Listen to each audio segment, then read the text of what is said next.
Hello there guys, welcome to the e-bike repairs YouTube channel. I've got one of these in. It's a Super 73 Chai battery, which is pretty cool. Not had one of these in before. I'm pretty sure it's just a like a Reinchen battery, like their version of a High-Long. I can't remember what you call it, but it's a Reinchen DP something or other. It's got the usual weird Super 73 charge port. This on-off switch. What else can I tell you about it? Got a battery indicator there. It just looks like bog standard range and stuff, except they stuck S73 in these sort of rubber jobbies on the side of it. Everything else just looks the same, to be honest. To get into it, you've got 1, 2, 3, 4, 5, 6, 7, 8 screws. Now, the customer says that it's not putting out any power at the terminals. We've just got two terminals here, so the negative and the positive. It doesn't use the middle two pins. So with it on, he is indeed getting nothing out of it. He suspects a blown fuse inside, but let's have a look and see, shall we? I'm going to need something to undo the screws with. Lost my impact driver. Couldn't tell you where that's gone. It's run away. Well, I guess we're using a screwdriver today then. This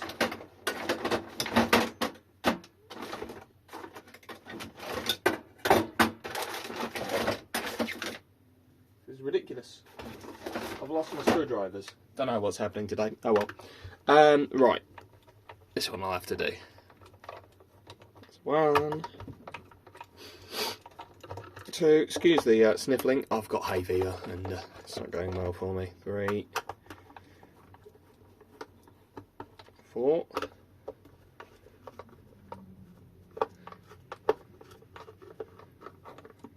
5,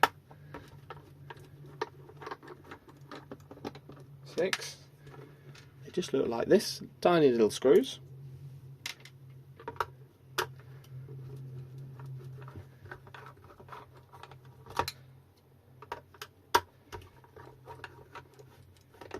7, 8. There we go. Right.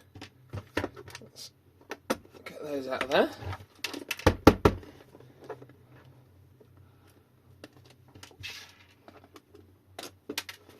Let's have a look and see. Ooh, what have we got in here? What have we got in here? We've got cables under lots of tension. It probably opens that way.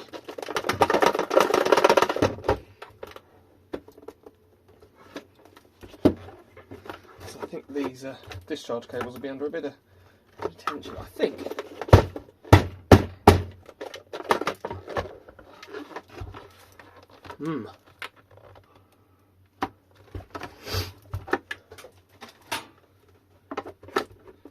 These are definitely not metal implement. Do I have a look in there?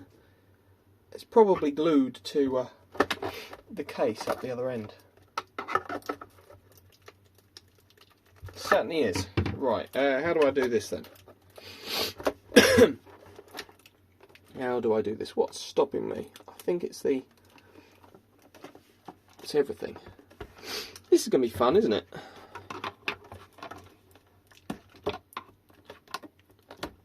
You obviously want to use something that's absolutely not metal at all to pull on that, and you should unstick it from the top there. I used my definitely not metal screwdriver. There you go, this part's completely separate. There you go, Reinchen. Says down in there, might be a little hard to see, there you go. And then that's what it is, ABS PLA 0466. Sorry about all the cuts in the video. I keep sneezing, it's great. There's whatever was gluing it on, some kind of black goop. Silicone by the looks of it, there's a bit more of it, just there. Delicious stuff. Right. What's under here then?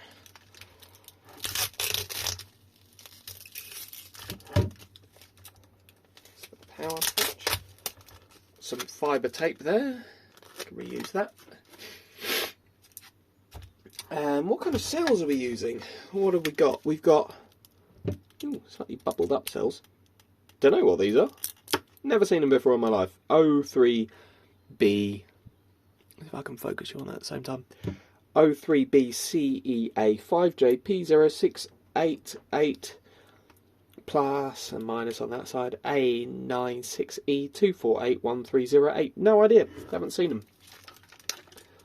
If that's only half the markings, or if that's all they've got. No, looks like that's all they've got. Don't know who make them. None of that. Looks like that are the only markings on the cells, to be honest. No idea. I'd imagine they're half decent. Tri batteries don't, as far as I'm aware, they don't pump out bad things. 12 to 14S LiPo BMS. It looks as though we've got plus and minus in and out, which will be the, there's the out. Here, these slightly smaller cables. The in is here and here. And the charge port looks as though it is not controlled on the BMS side, on the charge side. Oh, hold on, there's something else here. Is this? Ah, this is the BMS. That must just be a big switch. Oh look, safety power switch. If only I could read. You're not even focused. Sorry. Safety power switch. There you go. So that's just a switch that's controlled by this on-off button here, and it obviously gives it the little signal to light up. That's quite cool. So you don't have to have a BMS integrated switch. Pretty cool. And there's the BMS there underneath this tape here. No heatsink on the BMS. Weird.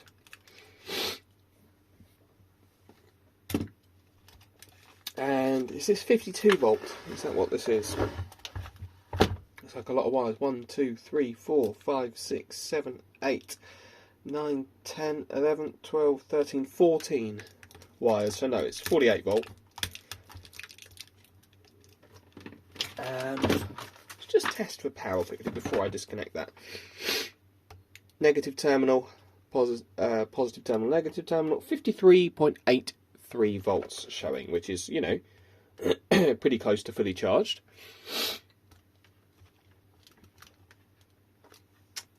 I wonder if we've got power going into this. Let's have a look. So, from here to... we must have power going in, because that's what I just measured. Yep, do we have power coming out? It's weird, the BMS doesn't look like it cuts the power at all. Charge and battery. Yeah, it's funny, there's no power terminal on the BMS, it's just a charging BMS. Weird, but okay. I'm not against it, I just, you know, it's all new to me. Haven't opened up one of these before. So on our main power switch here, got nothing on the output.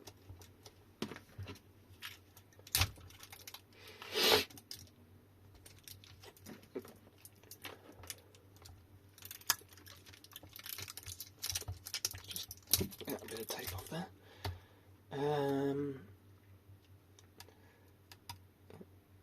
Nothing on the... oh, what have we got? 53.83 volts on the out.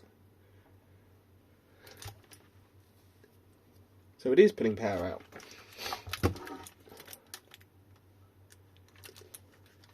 So there's no fuse? Or what?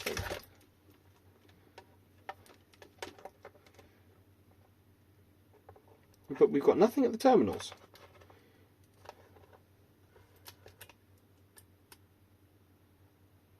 Where's the fuse then, if there is one? Ah, something burny here, perhaps? Something looks a little bit burny. Ah, what's this then? Oh, it looks like something has in fact done quite the explosion in here. Oh look, it's all charred. All over all that cable there.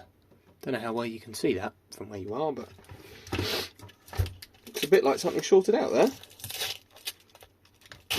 Ah! There's your problem. We've got a very melty bit of wire here. It's tiny, tiny little bit of solder here that's obviously just evaporated, isn't it? That's all blown up there. I don't think it's gone through the fish paper. I think it's just this must have just melted. Got really hot and melted. Yeah, look, there's all discoloration all down in here. It's obviously got quite hot. Quite hot indeed. Well, that should be alright. It should be a case of... I'll strip it back a bit further. I think there's a bit of slack to play with on there.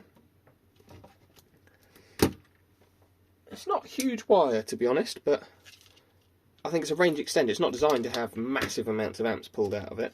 And what I think I'll do is I'll wrap the cables around each other like that, so that they can't come loose in the same fashion again. Even if the solder gives up, they're not going to give up on us like that. So it's a really strong connection there. I'll probably leave everything else intact, and instead of heat shrink, I think I'll do electrical tape around that, because these wires are probably going to get really hot when I do this. A bit of flux. Again, apologise for the constant sniffing. Can barely breathe.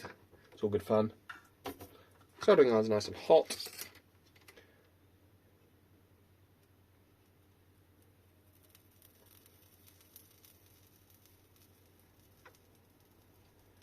Get that really nice and hot so it starts soaking up the wire. Excuse me. Hopefully it draws it up the wire, and it's going to make this connection a lot stronger than it was before.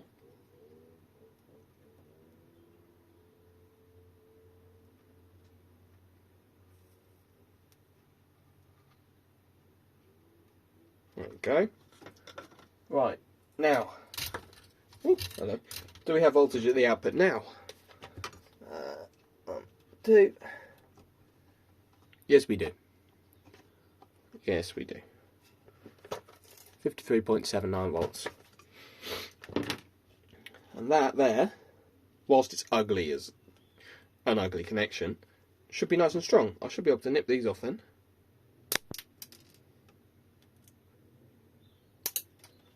That should be a nice strong connection that same thing shouldn't happen again. So what I'll do, I'll get this put back together, tested, etc. for the customer, and hopefully we're good to go. Didn't even know you could get these things, but really cool that you can. I think it was just that connection that obviously let go. Maybe the outputs got shorted out or something like that. Don't know. Somewhere further down the line, if that's the weakest link, that's what's going to blow, of course. It would be nice if it were fused. I could fuse it, I suppose, but then chai battery, they're not dumb. There'd be a reason that they didn't do what they did, you know. Might be fused afterwards. There might be a fused connection afterwards. I don't know. But anyway, there's that. Should be good to go, and I will let the customer know that it should be good news, obviously, once I've tested it. Thank you very much for watching. If you enjoyed this, or if this is the kind of nonsense you like to watch on online, I make stuff like this all the time, just going about my job and seeing weird and wonderful faults. Sometimes it's not that interesting, but sometimes it's really good, like this one. Thank you for watching. Bye bye.